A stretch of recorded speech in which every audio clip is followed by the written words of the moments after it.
Getting someone to ease up, it's almost like releasing the pressure valve when it's really super tense. So will you move forward with us and do this? They say yes. And you say, I got one more extremely hard question I can ask you. Like, this is the hardest thing I'm going to ask you. Oh man, what is it? Can you give me a glass of water, please? Go dummy, go beast on them. I go beast. Go deep, I OD on them. I OD. Apply pressure, put heat on them. Put that 500. What's up? It's your man B.Holmes back with another episode of Doors to Success, where I lay out the B print, which is me teaching you how to knock, open, and conquer the different doors of success and the different avenues of your life. So today we're getting on with our master class. This topic is one that I think is super, super legit. It kind of culminates the things that we've gone over up to this point, and it kind of ties them all together. This is the one that really takes all the different pieces that we've gone over thus far in these master classes and places them together. It's almost like the outline, right? It's the outline, and you tie in, and I'll show you what I mean, but you're going to tie in, the first 7 seconds. You're going to tie in the pitch. You're going to tie in pullback, and you're going to tie in transitions. You're going to tie in closing. So what's going to happen is this is called presentations. So this is the presentation part, because if you don't have a great presentation and you don't know how to flow it together, all those little pieces that or those little nuggets and those pieces that I've given you, out of control and out of organization, just makes it sound super messy. So again, it's not what you say, it's how you say it and how you say it in flow with the other pieces, right? So before we get started, want to give a big shout out to our unofficial sponsors of the Doors to Success. The first one here, we've got Red Bull.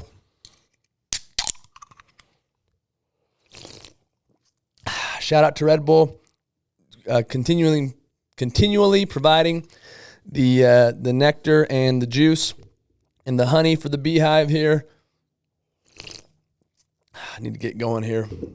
And also, what's that smell? My man Porter before was like, man, what's that smell? So wanted to go ahead and show you the kicks today.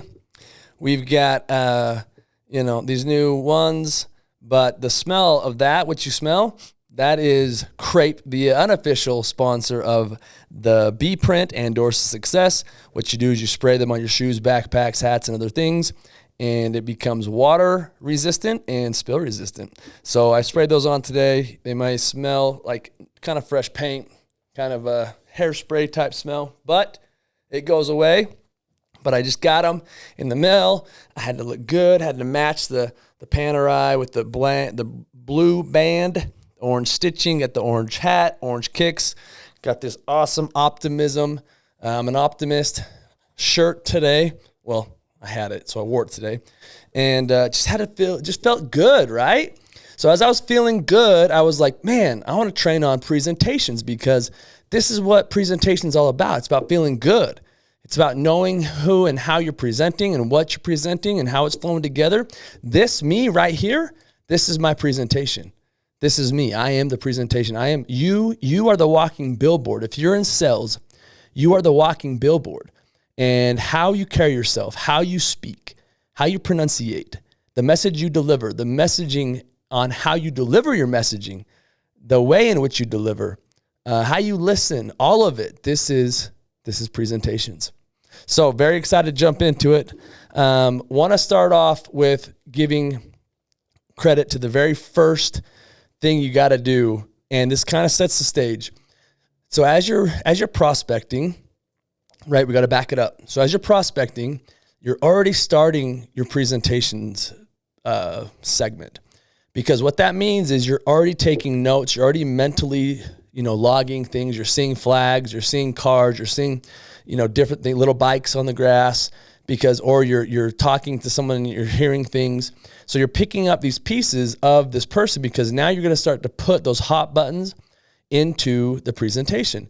And so before you even start speaking, if you go back and think in sales, and the good sales guys and gals are going to know what I'm talking about, is that anytime you've had a sale that's been successfully closed and all the way to installation or fulfillment, it always started a little bit funky, right?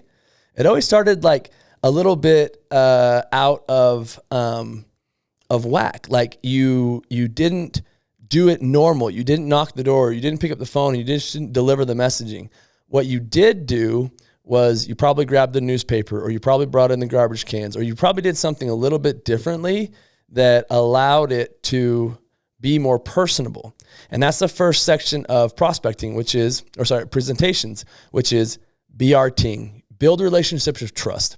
BRTing stands for build relationships of trust. And what that does is that you are now relating to the individual with things that you can observe that you know you're going to have like-minded conversation with that individual on. And it doesn't have to be something that you agree with, right? You can see something and you can be completely fine with what's happening, with what's going on. You don't have to agree. Like, for example, if you walk up and you see a political flag, you can make a statement like, man, so did you guys vote for so-and-so? Oh, man, glad that, something. You don't got to agree. You don't have to agree. You can sincerely just have a conversation about something. Now, caveat, I'd say clear of religion, politics, and like health. Seems to be a hot topic now. But other than that, get very opinionated.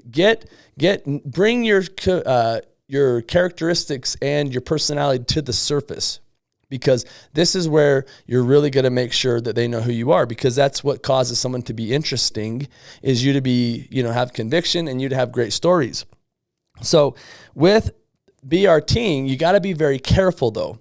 There's two things you got to be careful. One, don't be the one-upper. So while you're BRTing and while you're building relationships of trust with this individual, you definitely can't be like, oh, so I see that you guys went on a cruise. Well, where'd you guys go? Oh, we went to Cancun. Oh, really? Well, I went on the Norwegian cruise, which is like, how long did you guys go? 3 days? Well, we went for 17 days. Like, you don't want to be the one-upper. You don't want to be the guy or the gal that continually asks about something and then tells about your thing that was better. There's a complete easy ways to do that and not be the one-upper, which is, hey, so you guys went on a cruise? Oh, man, where'd you guys go? Cancun? Oh, that's awesome, man. I love going on cruises. Oh, have you been? Yeah, I've been on a cruise. Yeah, we really enjoyed it. Leave it there. Leave it there. Talk about the things that you have in common. Talk about the things that are similar, but do not be the one-upper. And then don't go the other way either, which is what I call the appropriator. Don't be the appropriator, which is like you try to relate so hard on something that isn't even yours. Don't do that either. And I know that seems like, well, you're putting me in a box. Well, no, I'm saying be you, right? Like, be you. That's very simple to be, but just have enough experiences in your life where, and I find this one fascinating because my father-in-law for a very long time would always ask me if I read the news, and I don't like reading the news at all. And I started to suddenly go over the news, and I started to think about, why is he asking me if I'm reading the news? He's always asking me about something in the news. And again, I hate it. But I sat back one time and I'm like, why is he finding it important to want to bring this up? And then I started to notice while I was in people's homes, the people that I had really good connections with were the people I closed, because people buy from people who they like and who they trust, okay? And so as I was realizing that the more education I had, and not just conventional or traditional, the more books I'd read, the more experiences I had, the more life I'd lived, the better presenter and closer and salesperson I had become, because my life had become more interesting and I had worn a bunch of hats, right? All the experiences in my life prove that I can be a great person that builds relationships of trust, because I have lots of experiences and I've worn a ton of hats in my life, right? So share those experiences. For example, I was raised on a farm or a ranch where we, had to go and shovel horse crap. And we ended up, and there was one summer where we went to Idaho and we had to move a bunch of pipe. I've moved cows before. And then I got sent to a boys' ranch. That's another story for another day. When I was 14, there was me and a couple kids from, suburbia. And then we got bunked. The other half of the ranch was all from East Palo Alto, California. If you don't know anything about EPA or East Palo Alto, right by Menlo Park. Shout out to EPA, Menlo. it's kind of, Section 8, it's lower end housing, and they were all African-American young boys, and we were all a bunch of white residential or, suburban, lower income, thinking we were bad, that got bunked with a bunch of kids in a really bad scenario together. And they thought this would be a good idea. And actually it was. It was a great idea. We ended up coming together and realizing that each other's lives aren't as good as we all thought they were, and we didn't want to be the other person anymore, right? So it was really fascinating, and I gained some amazing friendships. In fact, I got bunked it was me and my buddy Jeremy, and we were, surrounded by 10 kids, all from East EPA, and we were the only two white guys in this section of the bunk. And every night we would come back to the bunkhouse, and they would pull out the turntables, they would beatbox, and we started to, freestyle and rap. And I got really good at it until at the end of the ranch. We were there for all summer, so 3 months. 3 months, every night we would do this. You put me in that situation, and I had that experience. I lived it. And so, being able to go into that scenario and have those connections and make those lifelong friendships and be able to connect on those points. When I hear hip hop music, and I know a lot about hip hop, I'm gonna rap, I'm gonna sing, I'm gonna dance, I'm gonna do the things that I had that experience with. But that's not, that doesn't necessarily is my culture. I'm not appropriating anything from that culture. I'm talking about my experience, and you can definitely do that. But there is a line where you go way past that and you try to live someone else's life. That's a different scenario. Or you talk about, I went to a ranch and we did this and da-da-da-da-da. That's a one-upper. So stay clear of those two extremes and be you. Just be you. But if you need to watch the news or read the news or have more experiences or live more life or read more books, that's why I'm a big book reading advocate. Or listening to books. Like, I'm a huge reader, and I feel like that helps give you more experiences where you can connect with people. The greatest thing you'll ever do in sales, off the doors or off the phones or out of a way of a customer, is to read. Opening your mind and your life to something that's outside that you already know. That's going to create and allow you to BRT and build relationships of trust faster than anything else. The next are what I call the 3 motivating V's. Okay, like verses. And what that means is, here we go. I'm going to go through the 3 of them, then I'll go back through and explain them. The first one is emotion moves and logic confirms. So emotion versus logic. Okay. Now in sales, then number 2 is benefit versus features. And then number 3 is fear of loss versus desire for gain. Now those are kind of similar, but what we're going to do is I'm going to break them down. So the first one, emotion moves, logic confirms. Anytime you're going to make a sell, you sell it emotionally. Anytime someone makes a decision, they make the decision emotionally. And then after they are sold, they want to confirm their decision with logic. Now, if you think through any of the sales you've just had, you build up on, hey, this is going to help save your family. This is going to protect them. This is going to da-da-da-da. The emotion, I'm going to really feel, oh man, yes. Oh, and it's only $49.99? Well, the other one was like $70, but this is a great deal. Oh my gosh, well that makes sense, right? But I had already made the decision that this was a great idea before the fact. So that's emotion versus logic. Make sure you are selling and presenting with emotion and then closing and confirming what they felt with logic, facts, numbers, and here's to help. The next one, the next V helps, okay? The next versus helps, which is benefits versus features. Now, a benefit is the thing that helps their life, right? You got to be selling on benefits. The benefits is what this car does. This car takes you from point A to point B. It allows you to go see your long lost son and your mother and connect and have Sunday dinner. This car will bring you to and see sunsets and go experience life. And so you can go smell the ocean if you have this car. The feature to that is that, hey, you push the gas and the engine moves. It's a 6-cylinder and it gets you there fast, right? But the emotion and the benefit of it helping your life is different than the logic and the feature that it's the actual thing that it does. Too many times I'll listen to sales guys, and if they're new, they have a spike, right? So the guys are really good because they don't know a lot about the product, no matter what it is when they first start. So their numbers spike because they only can sell on emotion and they only sell on benefits, right? Because they don't know too much about the actual product. So then when they start learning about the features, this is actually really cool because it does X, Y, and Z. So they show up and they throw up and they start telling about X, Y, and Z. They start, oh my gosh, the numbers actually, it's way better. And they feel, because they've already sold themselves the salespeople have already sold themselves on the emotion and the benefits. That's why they're even selling it. That's why you're selling it, right? Whatever it is you're selling, you're there because you believe in it. And if you don't, call me. But then you find out about the feature, you find out about the logic, and then you want to share it with the person, the customer, because you're like, this is super cool. Look, it makes sense. Well, guess what? The customer didn't have that experience. They didn't go through the emotion. They didn't go through the benefits. They're not sold on this idea. And then you just show up and ramble with features and logic and numbers, and they're like, ugh, I don't want to do that. I don't want to make that decision. Too many numbers. No. Give me your card. Leave me your card. Come back later. If you ever hear, leave me your card, you've offered them too much logic. You've given them too many features to think about, and they don't know how to process everything.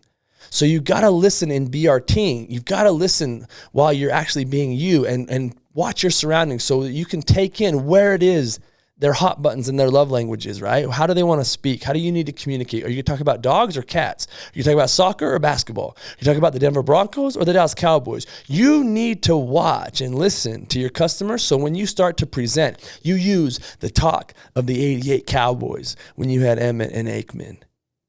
And you know what it feels like when Irving goes out for that pass. Well, that's what it's like, right? You use the emotion. Instead of actually being like, well, it's usually going to be $88, but now we're knocking it down to $22.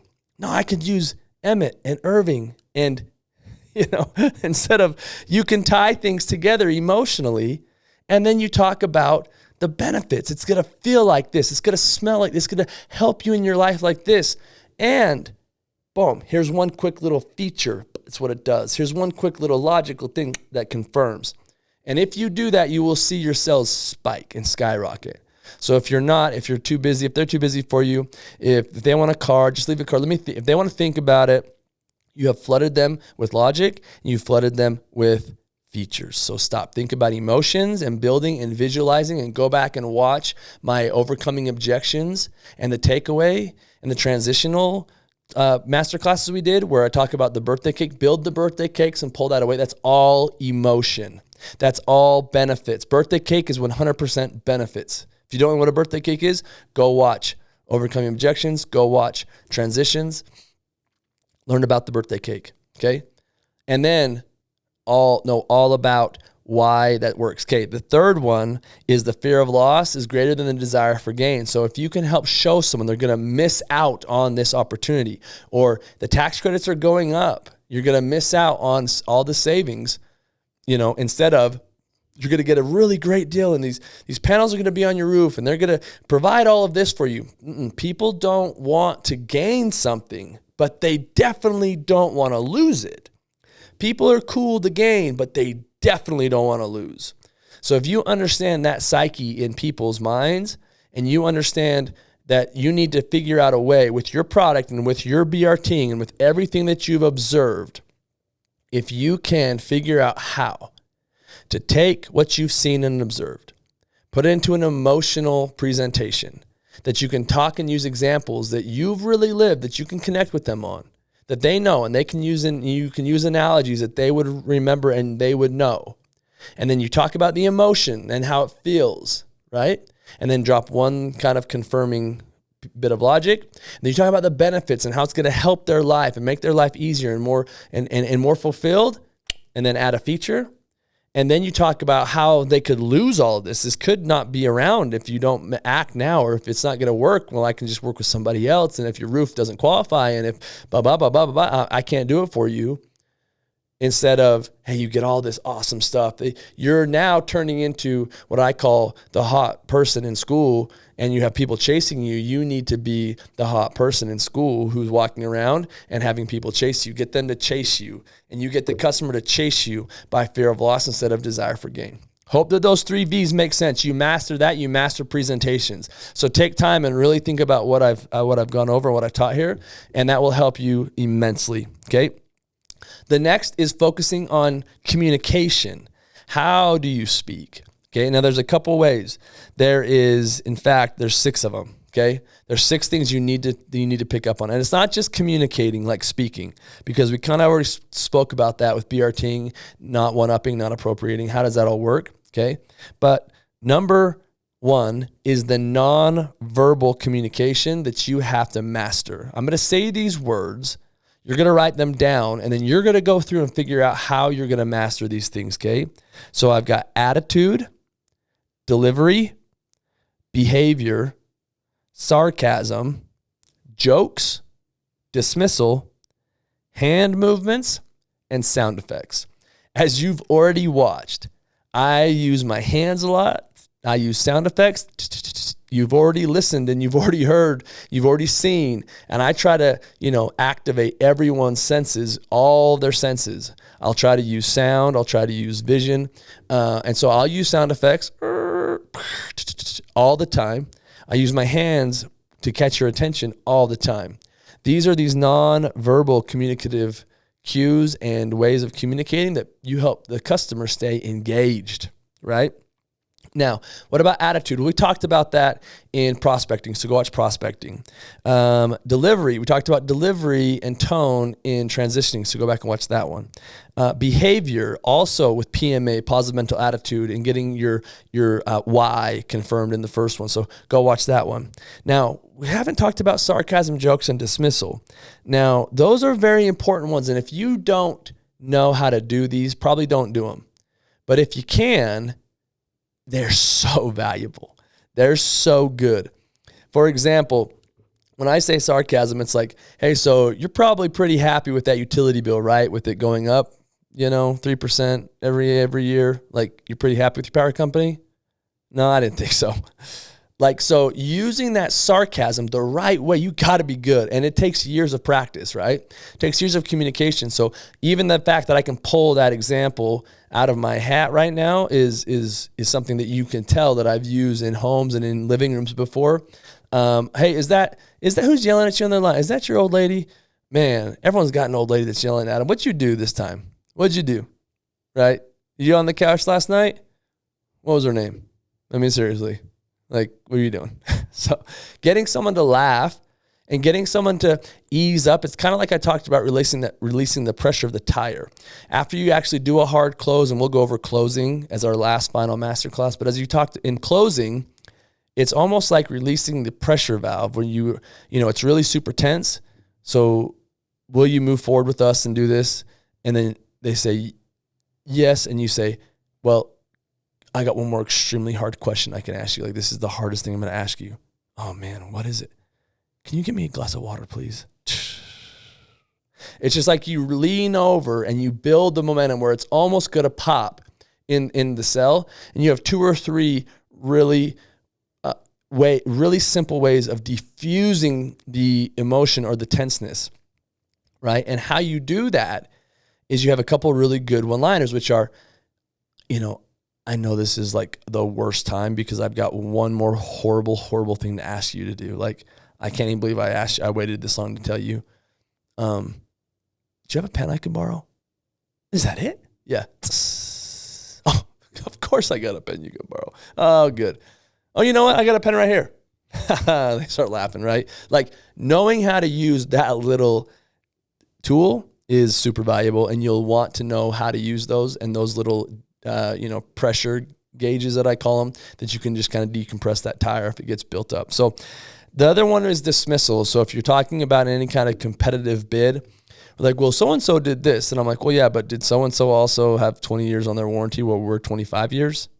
Well, yeah, so they're not even an issue. So as I was saying, so if you're going to use dismissal Don't ever dismiss the company that you're going up against. Big no-no. In a presentation, never talk ill about a competitor. Worst thing you can do. I got so many stories of me blowing this and like, oh, that company? Well, I know this company about this thing, about this company. Nah, you don't do anything but just make yourself look silly.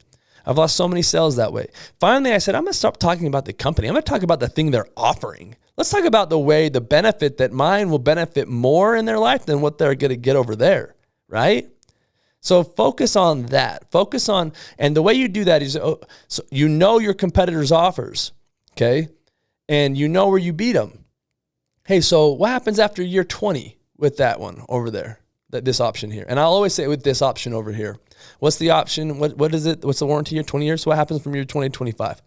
Oh, you're on your own? Well, this option over here, it's actually fully covered. So we'll, that one's not even in the same realm. So do you have anything else that's like competitive that'll give you a full 25-year bumper-to-bumper coverage?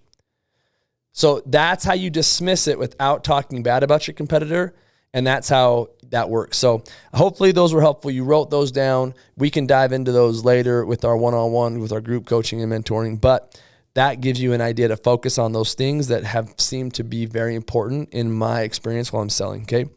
The other ones, along with nonverbal, are number 2 is mirroring. Mirroring is so important. It does so many things for the customer psyche subconsciously. It's crazy. The first thing that it does is it puts the customer at ease because they see you doing what they're doing, okay? So if I'm on the door and the customer leans up on the door frame, I will say 2 or 3 more words and then I'll slightly lean up on the door frame. What that does subconsciously is it tells the customer that we are more alike than you think. As I change positions with the customer. And that makes you feel emotion and feel in sync, okay? It stops to drop the barriers of you're just another sales guy. It makes them feel like he's kind of doing what I'm doing, and it actually allows them to feel comfortable, okay? Psychologically, you can go do the study on it. So mirroring is so important on so many levels, and that's why. So practice. Same thing with tone. If a customer comes at me yelling, like, what are you doing on my doorstep? I'll be like, well, how long have you guys lived here for? Huh? 2 years? Oh, cool. Okay, so you're the guy I'm looking for. Bill, right? Yeah. Okay. Well, Bill, I'm Brandon. Swinging by real quick. What? And all of a sudden, the whole situation is defused, right? Because you mirrored their emotion at first. You had them coming at you. But you got to be careful there, right? You got to know where that line is drawn. And if they come at you, like, what are you doing with a question? What are you doing on my doorstep? Well, how long have you guys lived here for? Like that, mirroring that emotion, it actually starts, they either see how silly they look or they feel comfortable, and then it diffuses it. But you can't go too far because that'll take it over the edge. That happens. So you got to know where that line is, okay? The next one is clarity. You need to be super clear by being simple, which is the next one. It's simplicity. So simplicity and clarity provide such an easy way. So how do I want to explain this? I watch so many sales guys and gals just to overcomplicate the presentation. They will talk about things over and over again in features, like I said, using logic, and they will just throw up literally with information, and they'll talk and use examples that have nothing to do with what's happening. That is so unclear. So for example, it's like, what happens if I move? Well, let's stick with solar. So what happens if I move? What happens to the panels? Well, what you're going to do is that you're going to call our 1-800 number. And when you get the person on the phone, what you're going to do is they'll ask you this, and then you're going to say that. And then you're going to make sure that they know the pricing. They'll come up with the kilowatt, and then they'll take the panels off, and then and by the time you're done explaining what actually happens, the customer's like, I don't want to do any of that. So how do you make that process super simple, extremely clear? And you use number 6. That's called anecdotes. Okay. And an anecdote is very specific. If you know what an anecdote means, it's the anti to the thing that person has, right? And so what that means is that if they have a specific problem, you have a specific answer that can answer it using an example. So I'm not going to answer that with something else they don't know. I'm going to say hey, so what happens when I move? And I'm going to say, hey, do you have a power bill currently? Yeah. So now I know the anecdote. I'm going to use the power company that they currently have. Well, what happens when you move with your current power company? Well, I just moved to my new house and I call them. Perfect. That's exactly what you're going to do here.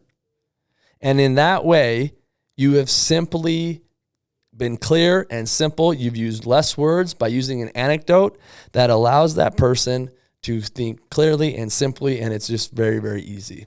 So with those steps, going back through, BRTing, building relationships of trust, seeing what's going on, gathering your bullets, as we talked about before. And when I talk about gathering bullets, I'm talking about find 5 things that you can put in your revolver and that you can pull them out and use, or 5 different hubs of conversational topics, or neighborhood people, the doctor, the neighbor, the person that has the crazy cats. Like, make sure you have the 5 bits of info you can talk about with someone, that they're a Denver Broncos fan or they're a Dallas Cowboys fan, that this, and so you know that you've got those 5 points that you can talk about, and that is how you're going to BRT. I also talked about the bullets and the revolvers in the other ones, but that is also very applicable with BRTing.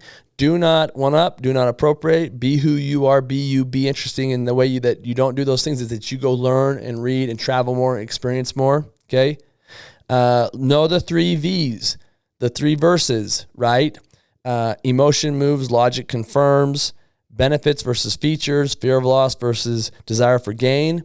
Know your nonverbal communications, know about hand movements, know about sound effects, attitude, delivery, behavior, know how to use sarcasm, jokes, and dismissal the right way, know how to do those, know how to push the pressure and release the tension, know mirroring, clarity, simplicity, and anecdotes by using things they know in their life. And that is, my friends, the first part of presentations. So know and master those, and you're going to have a really clean presentation that will be specific to the person you are talking to.